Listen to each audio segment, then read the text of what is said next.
Zimbabwe থেকে ব্যর্থ mission শেষে বাংলাদেশে ফিরেছে টাইগাররা। একমাত্র টেস্ট এবং ওয়ানডে সিরিজে বাজেভাবে হেরেছে টাইগাররা। এরপরে জোরে সোরে আলোচনার কেন্দ্রে ওয়ানডে অধিনায়ক বদল নিয়ে গুঞ্জন ছড়িয়েছে ওয়ানডে নেতৃত্ব থেকে সরিয়ে দেওয়া হতে পারে মেহেদী হাসান মিরাজকে। মিরাজের বদলি হিসেবে সাবেক ওয়ানডে অধিনায়ক নাজমুল হোসেন শান্তকে দেখা যেতে পারে এমন খবরও চর হয়েছে। এমন গুঞ্জন পালে আরও হাওয়া দিয়েছে সম্প্রতি শান্ত ও সভাপতি তামিম ইকবালের এক বৈঠকে, যে কারণে প্রশ্ন উঠেছে তবে কি ওয়ানডে নেতৃত্ব নিয়ে বড় কোনো সিদ্ধান্ত আসছে।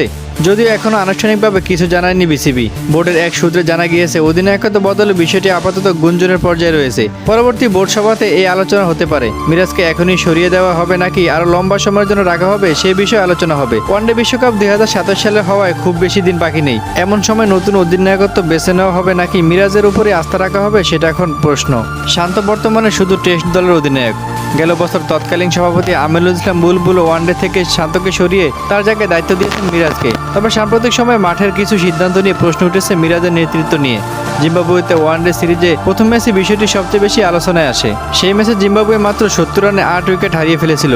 প্রতিপক্ষ পুরো চাপে থাকার পরও 142 রান করে ফেলে তারা।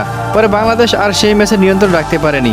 সেই অল্প রানের লক্ষ্য তারা করতে নেমে ব্যাটিংয়ে ব্যর্থ হয়ে হারতে হয় বাংলাদেশকে।